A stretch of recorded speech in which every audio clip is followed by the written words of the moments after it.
রহিম। প্রিয় শিক্ষার্থীরা, প্রিয় অভিভাবকগণ এবং যে যেখান থেকে আমার এই ক্লাসটি দেখছেন সবাইকে মাটিরাঙ্গা রেসিডেন্সিয়াল অনলাইন স্কুলের পক্ষ থেকে স্বাগত জানাচ্ছি। আমি রাহেলা আক্তার, সহকারী শিক্ষিকা, মাটিরাঙ্গা রেসিডেন্সিয়াল স্কুল। প্রিয় শিক্ষার্থীরা, তো এবারে ক্লাসে জেনেছি যে ভাষা কি, ভাষার সংজ্ঞা, ভাষার ধরন, ভাষার পৃথিবীতে কত পরিমাণ ভাষা রয়েছে এবং সর্বোচ্চ স্থানীয় ভাষাগুলো সম্পর্কে আমরা জেনেছিলাম। আজকে আমরা জানব ভাষার প্রকারভেদ। আজকে আমরা জানব ভাষা কয়টি প্রকার রয়েছে সে সম্পর্কে। তো শিক্ষার্থীরা, তোমরা নিশ্চয়ই খাতা কলম নিয়ে বসে গিয়েছ।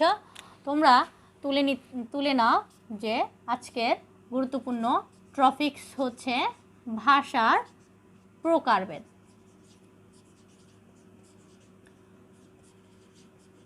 শিক্ষার্থীরা, আমি তার আগে প্রকারভেদের আগে ভাষার যে বৈশিষ্ট্য রয়েছে সেটি সম্পর্কে জানব। ভাষার বৈশিষ্ট্য। শিক্ষার্থীরা, ভাষার বৈশিষ্ট্য রয়েছে, ভাষার প্রকৃতি রয়েছে এবং ভাষার প্রয়োজনীয়তা রয়েছে। ভাষার বৈশিষ্ট্য কি? ভাষার কয়েকটি উল্লেখযোগ্য বৈশিষ্ট্য থাকতে পারে, যেমন ভাষার সব ধরনের সব ধরনের ধ্বনি দিয়ে কিন্তু ভাষা হয় না, সব ধরনের আওয়াজ দিয়ে কিন্তু ভাষা হয় না। আমি গত ক্লাসে বলেছিলাম যে অর্থবোধক ধ্বনি সমষ্টি ধারা মনের যেই ভাব প্রকাশের জন্য যেটি সৃষ্টি হয় সেটি হচ্ছে ভাষা। যে কোনো ধ্বনি বা যে কোনো আওয়াজ কিন্তু ভাষা হবে না। ভাষার মূল উপকরণ ধ্বনি, মূল উপাদান ধ্বনি এবং মূল উপকরণ হচ্ছে শব্দ। শুধু ধ্বনি হলেই সেটি ভাষায় পরিপূর্ণ হবে না। ধ্বনির সাথে সেই ধ্বনিগুলোর সমষ্টি দিয়ে, কয়েকটি ধ্বনির সমষ্টি দিয়েই কিন্তু শব্দ হয়। কয়েকটি শব্দ দিয়ে কিন্তু একটি বাক্য গঠন হয় এবং কয়েকটি বাক্য দিয়ে কিন্তু মানুষের মধ্যে মনের যে ইচ্ছা, মনের যে আকাঙ্ক্ষা, মনের যে ভাবের প্রকাশ সেটি কিন্তু ঘটে। তো শিক্ষার্থীরা, ভাষা হতে হলে শুধুমাত্র আওয়াজ বা ধ্বনি দিয়ে হবে না, সেটিকে ভাষা বলা যাবে না। যে অর্থবোধক ধ্বনি হতে হবে এবং অর্থবোধক ধ্বনি দিয়ে শব্দ তৈরি হতে হবে এবং ওই শব্দের মাধ্যমে কিন্তু মনের ইচ্ছা পূর্ণ করতে হবে বা মনের যে ভাব সেটি প্রকাশ করতে হবে। মানুষের যে মনের ভাব প্রকাশ করা হয় সেটি অর্থবোধক ধ্বনি সমষ্টি দ্বারা হতে হবে। শিক্ষার্থীরা, ভাষার প্রকৃতি রয়েছে। ভাষার প্রকৃতি হচ্ছে কয়েকটি ধ্বনি সমষ্টি দ্বারা মানুষের মনের যেই ভাব প্রকাশ হয় সেটি হচ্ছে ভাষার প্রকৃতি। ভাষা নিয়ে অনেক ভাষাবিজ্ঞানীরা অনেক সংজ্ঞা দিয়েছেন। সব সংজ্ঞাতে একটি কথা উঠে এসেছে, একটি মূল টপিকস হচ্ছে ধ্বনি সমষ্টি, অর্থবোধক ধ্বনি সমষ্টি। শুধুমাত্র ধ্বনির কথা বলা হয়নি, শুধুমাত্র শব্দের কথা বলা হয়নি এবং শুধুমাত্র আওয়াজের কথা বলা হয়নি। সেটি বলেছে যে জনসমাজে মানুষে মনের ভাব প্রকাশের অর্থবোধক ধ্বনি সমষ্টি দ্বারা গঠিত যে বাহন, যে মাধ্যম, সেটি হচ্ছে ভাষা। ভাষার প্রয়োজনীয়তা কি? শিক্ষার্থীরা, তোমরা জেনে থাকবে যে একটি মানুষ অন্য মানুষের সাথে তার মনের ভাব প্রকাশ করার জন্য একটি ভাষা প্রয়োজন হয়। ভাষা ছাড়া কিন্তু আমরা কোনো কিছুরই সংজ্ঞা প্রদান করতে পারি না। সেটি হোক মনের ইচ্ছা, সেটি হোক কোনো কিছুর সম্পর্কে, সেটি যে কোনো বিষয়ে হোক, আমরা কিন্তু মনের ভাব প্রকাশের মাধ্যমে কিন্তু যে কোনো জিনিসের সংজ্ঞা প্রদান করে থাকি এবং সেটি হয় শুধুমাত্র ভাষা দিয়ে। তোমরা জেনে থাকবে প্রত্যেক ভাষারই কিন্তু ব্যাকরণ রয়েছে, ব্যাকরণ বিধি রয়েছে, রীতিনীতি রয়েছে। যে লিখিত ভাষা সেটির কিন্তু ব্যাকরণ রয়েছে, ব্যাকরণ রীতি রয়েছে। আমাদের এই ভাষা প্রয়োজনীয়তা বলে শেষ করা যাবে না। ভাষার প্রয়োজনীয়তা হচ্ছে অপরিসীম। তো শিক্ষার্থীরা, প্রত্যেক দেশে যে মাতৃভাষা রয়েছে প্রত্যেকের সমাজের কাছে তার স্ব ভাষা কিন্তু তার কাছে অত্যন্ত মূল্যবান এবং প্রয়োজন। কারণ আমরা জানি যে আমাদের বাংলা ভাষা ছাড়াও আরও গত ক্লাসে আমি বলেছিলাম যে 41টি উপভাষা রয়েছে বাংলাদেশে। এটি কিন্তু গবেষণার মাধ্যমে জানা গেছে যে 41টি উপভাষা রয়েছে। আমাদের একটি সমাজে সাথে অন্য একটি সমাজে এবং একটি এলাকার সাথে অন্য একটি এলাকা, একটি জেলার সাথে অন্য একটি জেলা এবং পারিবারিক যে সম্পর্ক সেটির সাথে কিন্তু ভাষার সাথে অত্যন্ত গুরুত্বপূর্ণ সাথে কিন্তু প্রয়োজন রয়েছে। ভাষা ছাড়া আমরা কিন্তু একজনের মনের ইচ্ছা অন্যজনের কাছে বলতে পারবো না, একজনের মনের ভাব অন্যজনের কাছে প্রকাশ করতে পারবো না। প্রতিটি ক্ষেত্রে প্রতিটি মানুষের সাথে ভাষাভাষীর মাধ্যমেই কিন্তু একটি সম্পর্ক তৈরি হয়।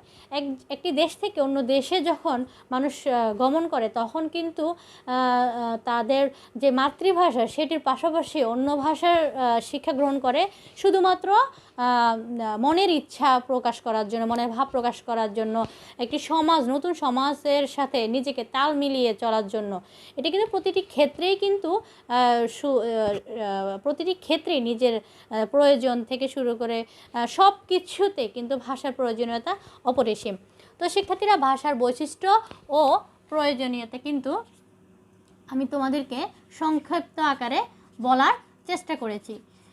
এই ভাষার কিন্তু প্রয়োজনীয়তা আর বৈশিষ্ট্য বলেছি, প্রয়োজনীয়তা কিন্তু বলে শেষ করা যাবে না। ভাষার প্রয়োজনীয়তা প্রত্যেক মানুষের কাছে অত্যন্ত গুরুত্বপূর্ণ। পরবর্তী রয়েছে ভাষার প্রকারভেদ। শিক্ষার্থীরা, ভাষা কয় প্রকার? এটি প্রশ্ন মোস্ট ইম্পর্ট্যান্ট। সেটি হচ্ছে ভাষা কয় প্রকার? ভাষা প্রধানত 2 প্রকার। তোমাদেরকে আমি পাশে লিখে দিচ্ছি, তোমরা লিখে নিতে পারো। ভাষা প্রধানত 2 প্রকার বা 2 প্রকার ভাষা। একটি ছকের মাধ্যমে আমি তোমাদেরকে লিখে দিচ্ছি। ভাষা প্রধানত 2 প্রকার: মৌখিক ভাষা,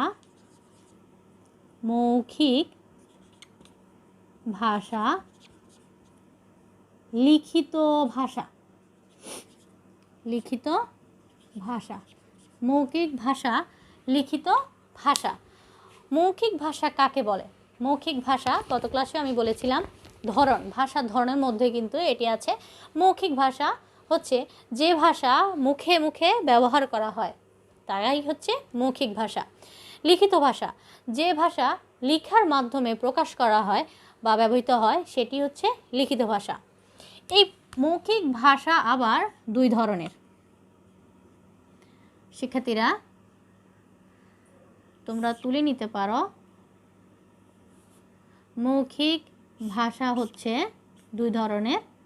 সেটি 1 আঞ্চলিক ভাষা, যেটি মুখে ব্যবহার হয়, আঞ্চলিক ভাষা অথবা উপভাষা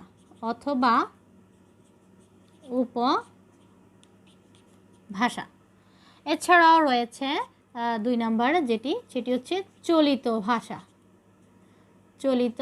ভাষা। আমরা অনেকে চলিত ভাষা চিনি, যে চলিত ভাষাতে তেছে, তেছি এ ধরনের যুক্ত হয়, যেমন আমি বলিতেছি, আমি যাইতেছি এ ধরনের। আর আঞ্চলিক ভাষার এলাকার যে ভাষাটি রয়েছে, যেমন নোয়াখালীর ভাষায় বলা হয় আই যামো, চিটাঙের ভাষায় বলা হয় ওনারা করে যাদ দে, এ ধরনের। যাই হোক, আমি সকল ভাষা সম্পর্কে জানি না, 2টি ভাষা সম্পর্কে জানি বিধায় 2টি ভাষা সম্পর্কে বলেছি। এছাড়াও আরও কিছু ভাষা রয়েছে, সেটি আঞ্চলিক ভাষা, বাংলাদেশের আঞ্চলিক ভাষা। বাংলাদেশের বাংলা ভাষা ছাড়াও আরও কিছু আঞ্চলিক ভাষা রয়েছে, রংপুরের ভাষা, সিলেটের ভাষা, দিনাজপুরের ভাষা, বিভিন্ন জেলার বিভিন্ন উপভাষা রয়েছে, আঞ্চলিক ভাষা রয়েছে। সেটি কিন্তু আমরা অনেকেই জানি।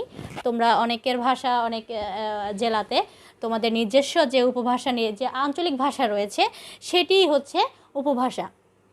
আর চলিত ভাষা সম্পর্কে তো তোমাদেরকে বললামই। এরপরে রয়েছে লিখিত ভাষা। লিখিত ভাষাও একই রকম। এটির মধ্যে চলিত ভাষা রয়েছে, লিখিত ভাষা মধ্যে রয়েছে চলিত ভাষা। আর আরেকটি রয়েছে সাধু ভাষা।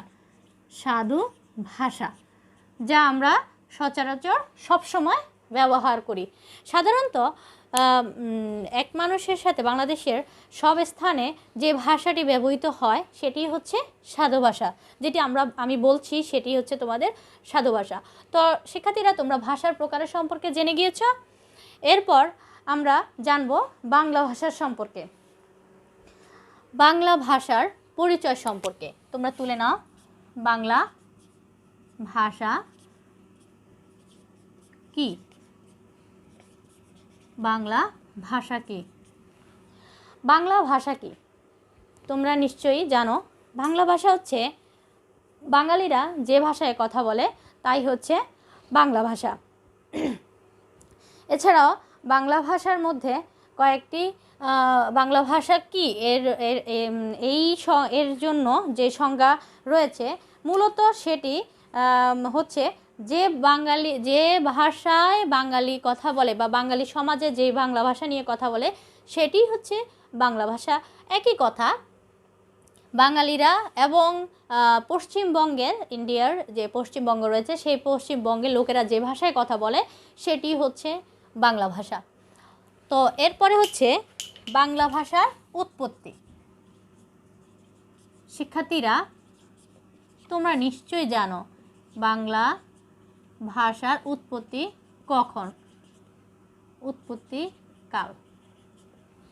শিক্ষার্থীরা, বাংলা ভাষার উৎপত্তি কাল বা সময় বা কখন এ ধরনের বাংলা ভাষার উৎপত্তি কখন হয়েছিল, একটি যেই ভাষাবিজ্ঞানীরা বলেছেন, ভাষাবিজ্ঞানীরা সাধারণত চর্যাপদের মাধ্যমে যেটি তুলে এসেছে, যেটি উঠে এসেছে সেটি হচ্ছে 650 থেকে 1205 মধ্যে, খ্রিস্টাব্দ 650 থেকে 1205 মধ্যে কিন্তু এই বাংলা ভাষাটি উঠে এসেছে। এবং অনেক ভাষাবিজ্ঞানীরা ধরে নেন যে মনে করেন 650 থেকে 1205 মধ্যেই বাংলা ভাষার উৎপত্তিকাল। তো আমরা জানি আমাদের বাংলাদেশের জন্য বাংলা ভাষা কখন উৎপন্ন হয়েছিল। আমরা জানি আমাদের দেশে ভাষার জন্য যেহেতু এই বাংলা ভাষার জন্য যেহেতু যুদ্ধ হয়েছিল, এই বাংলা ভাষার জন্য যেহেতু আমরা আমাদের বাংলাদেশের 30 লক্ষ মানুষের প্রাণ হারিয়েছি, আমরা নিশ্চয়ই জানি যে আমরা 1952 সালে সর্বপ্রথম এই ভাষার জন্যই কিন্তু ঢাকা বিশ্ববিদ্যালয়ে সর্বপ্রথম কয়েকজন বিশিষ্ট যাদেরকে স্মরণ করি, তাদেরকে সম্মানের সাথে স্মরণ করছি, তাদের জন্যই আমাদের এই বাংলা ভাষা কিন্তু বর্তমানে আমরা বাংলা ভাষায় কথা বলতে পারছি। এবং এই বাংলা ভাষা আমাদের জন্য উৎপত্তিকাল হচ্ছে 1952 সাল। যদিও সেটি 650 থেকে চর্যাপদ বা বিভিন্ন যে ভাষাবিজ্ঞানীরা মনে করেন যে 650 থেকে 1205 মধ্যে বাংলা ভাষার উৎপত্তিকাল, আমরা মনে করি বা আমি মনে করি যে বাংলা ভাষার উৎপত্তিকাল হচ্ছে 1952 সাল থেকে। কেননা সেই থেকে কিন্তু বাংলাদেশের ভাষার জন্যই যে যুদ্ধ, যে সংগ্রাম, যে আন্দোলন, সেটি কিন্তু আমরা 1952 সালেই দেখতে পাই। তো শিক্ষার্থীরা, বাংলা ভাষার উৎপত্তি সম্পর্কে তোমরা নিশ্চয়ই জেনে গিয়েছ। শিক্ষার্থীরা, বাংলা ভাষার যেই কয়েকটি ভাষা রয়েছে, আর্য ভাষা, বিভিন্ন চর্যাপদ, বিভিন্ন আদি ভাষা, ইন্দো ইউরোপীয় বিভিন্ন ভাষা, এটি অনেক বিস্তারিত। তো শিক্ষার্থীরা, বাংলা ভাষার রূপ এবার আমরা জানব। বাংলা ভাষার রূপ, এবার মোস্ট ইম্পর্ট্যান্ট টপিকস হচ্ছে বাংলা ভাষার রূপ। তোমরা নিশ্চয়ই জেনে থাকবে যে বাংলা ভাষার রূপ হচ্ছে একটি, যে বাংলা ভাষা। এছাড়াও কিন্তু আরও কিছু রূপ রয়েছে, আমি তোমাদেরকে সেটি বোঝানোর চেষ্টা করছি। বাংলা ভাষার যেমন তোমাদের এখানে বাংলা ভাষার রূপ বলতে বোঝানো হয়েছে বাংলা ভাষার কী ধরনের বা বাংলা ভাষা কয় ধরনের বা বাংলা ভাষার প্রকারভেদ এই ধরনের, এটি বোঝানো হয়েছে এখানে। তো আমরা যদি তোমাদের প্রশ্নে বা বহু নির্বাচনের প্রশ্নে অথবা তোমাদের যে বাংলার মধ্যে যদি এই প্রশ্নটি আসে যে বাংলা ভাষার রূপ কয়টি, তখন তোমরা একটু ঘাবড়ে যেতে পারো। তবে ঘাবড়ানোর কিছুই নেই, ভয় পাওয়ার কিছুই নেই। ভাষা প্রধানত যেমন 2 প্রকার, বাংলা ভাষাও কিন্তু 2 প্রকার। সহজ একটা টপিকস আমি তোমাদেরকে বলে দিচ্ছি। বাংলা ভাষার রূপ কয়টি, ভাষার রূপ কয়টি বা ভাষা প্রকারভেদ, এই দুটি কিন্তু সেম। তো শিক্ষার্থীরা ভাষার প্রধানত হচ্ছে দুই প্রকার, যেমন মৌখিক ভাষা, লিখিত ভাষা। আবার মৌখিক ভাষাকে বা যেই কথ্য ভাষাকে আবার দুই ভাগে ভাগ করা হয়, আঞ্চলিক ভাষা অথবা উপভাষা। আবার চলিত ভাষা, মৌখিক ভাষাকে দুই ভাগে ভাগ করা হয়, আঞ্চলিক ভাষা বা উপভাষা, আর অপরটি হচ্ছে চলিত ভাষা। এরপরে রয়েছে লিখিত ভাষা। লিখিত ভাষাকে দুই ভাগে ভাগ করা হয়, যেমন চলিত ভাষা ও সাধু ভাষা। তো শিক্ষার্থীরা তোমরা ভাষার প্রকারভেদের সাথে কিন্তু বাংলা ভাষার প্রকারভেদ একই। বাংলা ভাষার প্রকারভেদ যেমন, ভাষার প্রকারভেদই ঠিক তেমন। তো শিক্ষার্থীরা এরপরে ভাষার যেই রূপ রয়েছে, ভাষার যে রূপ রয়েছে সেটি তোমরা জেনে থাকবে। ভাষার যে লিখন ব্যবস্থা রয়েছে সেটিও তোমরা জেনে থাকবে। পরবর্তীতে এটি হচ্ছে আমাদের যে মূল যে ভাষার সম্পর্কে যেটি জানার, গত ক্লাস থেকে এ পর্যন্ত আমরা কি শিখলাম সেটা অবশ্যই তোমরা জেনে থাকবে। আমি সর্বশেষ একটি প্রশ্ন দিয়ে, যে একটি গুরুত্বপূর্ণ টপিক দিয়ে আমি শেষ করব। লিখিত ভাষা, বাংলা ভাষার যে লিখিত ভাষা রয়েছে বা লিখন ব্যবস্থা রয়েছে, লিখন ব্যবস্থা তোমরা লিখে নাও।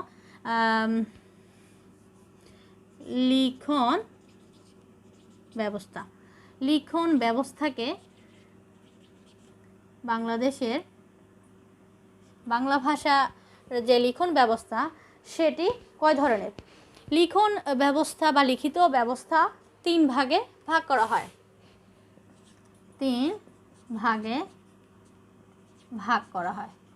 লিখন ব্যবস্থা কয় ধরনের? প্রশ্নটা এভাবে হবে, লিখন ব্যবস্থা কয় ধরনের?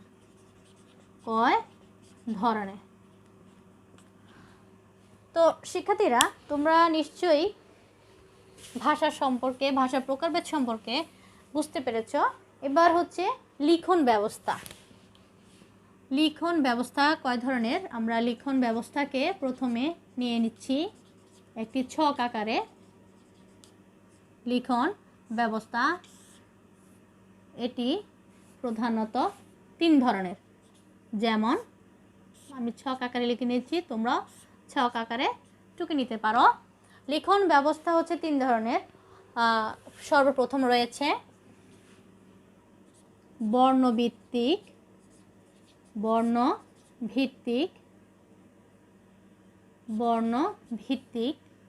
ভাষা, অক্ষর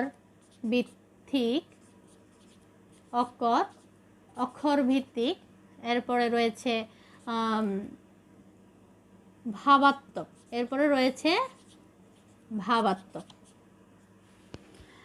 তো শিক্ষার্থীরা পেয়ে গিয়েছো তোমাদের লিখন ব্যবস্থা তিন ধরনের। লিখন ব্যবস্থা হচ্ছে তিন ধরনের, যেমন বর্ণভিত্তিক, অক্ষরভিত্তিক, ভাবাত্মক। বর্ণভিত্তিক লিখন ব্যবস্থা কি?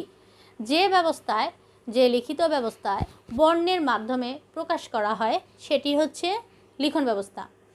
এরপরে রয়েছে অক্ষরভিত্তিক হচ্ছে যে ব্যবস্থায় শুধুমাত্র অক্ষরের মাধ্যমে প্রকাশ করা হয় সেটি হচ্ছে অক্ষরভিত্তিক। তো শিক্ষার্থীরা তোমরা নিশ্চয়ই এতক্ষণে বুঝতে পেরেছ বর্ণ বলতে যেটি বোঝানো হয়। আমরা জানি যে আমাদের বাংলা ভাষার কয়েকটি বর্ণ রয়েছে। বাংলা ভাষার যে বর্ণগুলো রয়েছে ক, খ বা স্বরবর্ণ, ব্যঞ্জন বর্ণ, সেটি। আর অক্ষরভিত্তিক শুধুমাত্র একটি অক্ষর দিয়েই কিন্তু কয়েকটি দেশে, কিছু দেশে শুধুমাত্র অক্ষর দিয়েই কিন্তু বোঝানো হয় বা অক্ষর দিয়ে কিন্তু লিখন ব্যবস্থাটা শেষ করা যায়। ওই ধরনের লিখন ব্যবস্থাই হচ্ছে অক্ষরভিত্তিক ব্যবস্থা। এরপরে রয়েছে ভাবাত্মক মানে হচ্ছে অনেকটা প্রতীকের মাধ্যমে অথবা অনেকটা চিহ্নের মাধ্যমে। তো মাধ্যমে যেভাবে একটি চিহ্ন দিয়ে কিন্তু অনেকটা মনের ভাব প্রকাশ করা হয়, বা একটি লেখার ব্যবস্থা হচ্ছে চিহ্নের মাধ্যমে যে ব্যবস্থা লেখা হয় সেটি হচ্ছে ভাবাত্মক ভাষা। তো শিক্ষার্থীরা ভাবাত্মক এটি ব্যবহার করেন চীনারা এবং কোরিয়ানরা। কোরিয়াতে, চীন দেশে আর কোরিয়াতে কিন্তু এই ভাবাত্মক অক্ষরভিত্তিক এই দুটি লিখন ব্যবস্থা তারা মোস্টলি ব্যবহার করে। তো শিক্ষার্থীরা, আজকে তোমরা জেনে নিয়েছ গত ক্লাস থেকে এই পর্যন্ত ভাষা সম্পর্কে অনেক গুরুত্বপূর্ণ টপিকস তোমরা পেয়েছো।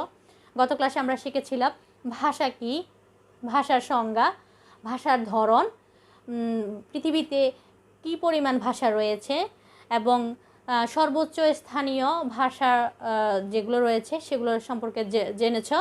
এর মধ্যে বাংলা ভাষা, যে আমাদের ভাষা, বাংলা ভাষা কততম স্থানে রয়েছে, বাংলা ভাষা কি, বাংলা ভাষা কখন উৎপত্তিকাল, বাংলা ভাষার যেই রূপ, বাংলা ভাষার যেই লিখন ব্যবস্থা রয়েছে সেটি সম্পর্কে তোমরা জানতে পেরেছ। তো শিক্ষার্থীরা, ভাষার মধ্যে যে সকল গুরুত্বপূর্ণ টপিকস রয়েছে সেটি আমি তোমাদের সামনে তুলে ধরার চেষ্টা করেছি।